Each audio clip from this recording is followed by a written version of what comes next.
Over the last 3 years, All Elite Wrestling has gone from strength to strength, with each pay-per-view almost always outdoing the last as the roster continues to expand beyond anyone's expectations. Despite the promotion having booked some of the most memorable matches in recent memory, there are a number of wrestlers that have walked through the AEW door to compete before being sent on their merry way, leading us to forget that they were even All Elite to begin with. With that said, let's look at 10 wrestlers we forgot wrestled for All Elite Wrestling. And if you haven't already, make sure you subscribe to the channel and click that notification bell so you don't miss any future videos.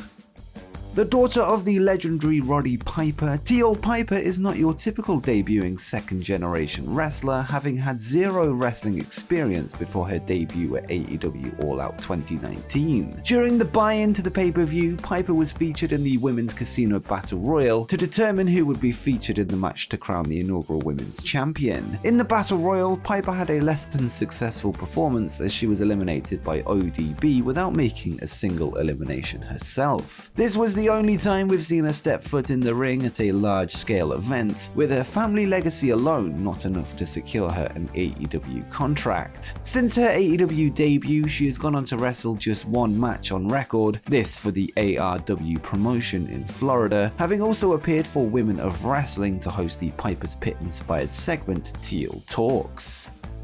A former Olympic wrestler, Jeff Cobb entered professional wrestling in 2019, training in his home state of Hawaii. Since then, he has wrestled for various promotions such as Lucha Underground, PWG, Ring of Honor, and most notably New Japan Pro-Wrestling. With a background in amateur wrestling along with his imposing physique, Jeff has won a number of titles throughout his career. In February 2020, while Jon Moxley and Chris Jericho were involved in a heated rivalry over the AEW World Championship, we saw the Inner Circle introduce a new hitman, that being Jeff Cobb. Cobb would help the Inner Circle assault Moxley, and it was revealed the next week that the two would face against each other in Cobb's AEW debut match. The resulting bout would be won by Moxley, although Cobb's performance was praised by both fans and pundits alike. Since then, he has continued to wrestle for New Japan Pro-Wrestling, where he is a member of Will Ospreay's The United Empire stable, having turned down a full-time role in AEW, citing unfinished business in Japan.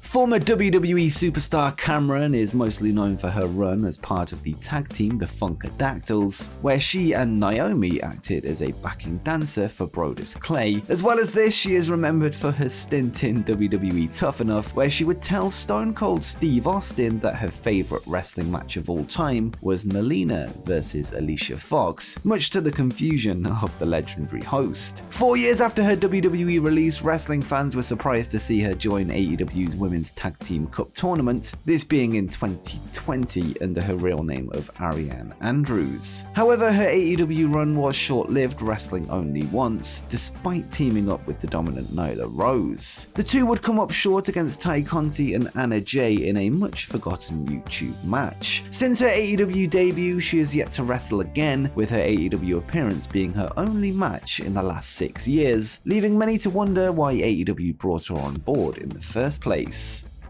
After T-Hawk and El Lindemann left Dragon Gate Pro Wrestling, they went on to join Shima's Oriental Wrestling Entertainment promotion in China, and this is how the Stronghearts were formed. At All Elite Wrestling's first ever pay-per-view, Double or Nothing, with the promotion keen to import exciting up-and-comers from the Chinese promotion, the Stronghearts would compete in a match against SCU to open the show, following an announcement of a working relationship between AEW and OWE. At this point, SCU were a well-established trio, and the Stronghearts were looking like the underdogs going into the pay-per-view, and they would come up short. Whilst the group wrestled a few times on AEW television, mostly on Dark, Stronghearts haven't been seen in AEW since January 2020, becoming a short-lived memory of the company. Now in his late 50s, GLACIER debuted in WCW in 1996 as the company's answer to Sub-Zero from Mortal Kombat. His entrances were some of the most elaborate in company history, costing WCW nearly $500,000. After a much anticipated debut, GLACIER's run would fall flat, and he became one of the company's most iconic missteps. He would go on to wrestle on the independent circuit for nearly 2 decades before he shocked fans when he made his AEW debut at their inaugural pay-per-view Double or Nothing in the midst of the first ever casino battle royal during the buy-in. His debut was not very successful and he was eliminated by MJF pretty early on in the match, although his legacy as a trivia answer continued as he became the first ever WCW legend to compete for the promotion. Jazz started her wrestling career in the late 90s, competing first for ECW before joining the WWF in 2001. Despite winning the WWE Women's Championship twice, she had little to no storylines outside of a feud against Trish, and was released from the company in 2004. Fast forward to 2019, where AEW were heading into their first ever all-out pay-per-view, looking to inject some fresh talent into their women's division. During the Road 2 series leading up to the show, it was revealed that Jazz would be participating in the Casino Battle Royal on the buy-in, showing off her intimidating new look. Despite the excitement surrounding her debut, she has not competed for AEW since, although she did make a prominent appearance in Impact Wrestling, where she recently challenged for the Impact Knockouts Championship against Deonna Purrazzo in a career versus title match. She would go on to lose, although she has continued to work outside of the company.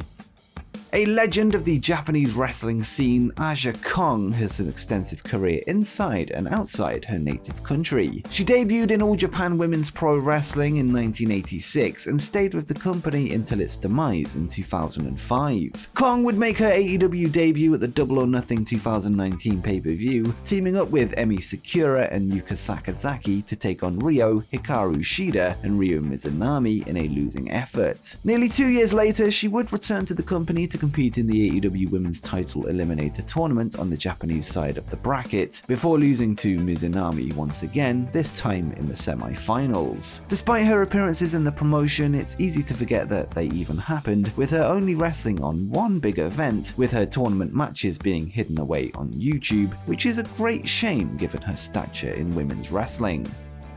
Few indie wrestlers have managed to come up with a compelling gimmick to earn themselves a cult following. With that said, WARHORSE is one such wrestler. Initially part of a Viking-themed tag team on the indies, in 2019 WARHORSE took inspiration from 80s wrestlers, covering his face with face paint before becoming a heavy metal enthusiast. WARHORSE gained quite a following on social media after his transformation due to his unique promo style. The following year, the newly crowned AEW TNT champion Cody Rhodes would begin his open challenges, with indie wrestlers often taking on the American Nightmare in a showcase of talent outside of AEW. WARHORSE would then step up after he used social media to catch the eye of the promotion, and he would go on to have a 10-minute match with Cody before eventually losing. Despite this, he was never given the chance to show off what makes him stand out, with no promo or mic time to be seen. Unlike fellow indie wrestler Eddie Kingston, WARHORSE didn't leave a big enough impression to get a contract, but he was invited to AEW once again for a recent episode of Dark, where he was quickly squashed by Andrade El Idolo, becoming a footnote in AEW history.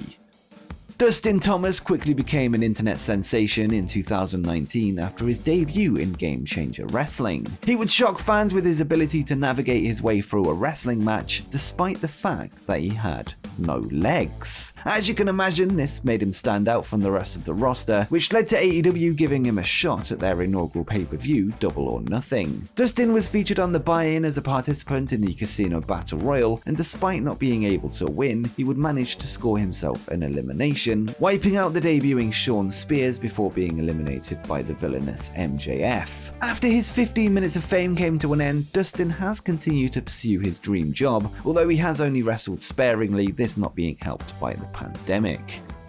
Most people know that former WCW legend Diamond Dallas Page has made multiple appearances in AEW in a non-wrestling role as part of Cody Rhodes' entourage. AEW even incorporated the Dynamite Diamond Ring in his honor, however, we tend to forget that the 65-year-old has actually wrestled in AEW. In January 2020, DDP would be poked and prodded by Cody's rival MJF before revealing that he will be competing in a trios match on Dynamite to shut him up. DDP would team up up with Nightmare family members QT Marshall and Dustin Rhodes to take on MJF and his newly hired hitmen, the Butcher and the Blade, although he did end up on the losing side as MJF managed to sneak a roll-up on QT for the win. To date, this is Dallas's first and only ever AEW match, with it likely being his last match ever. He has since continued to work on his ventures outside of AEW, with his time with the company having come to an end. And before you go, make sure you check out my video where I discussed the secret wrestling returns of CM Punk before he showed up in AEW.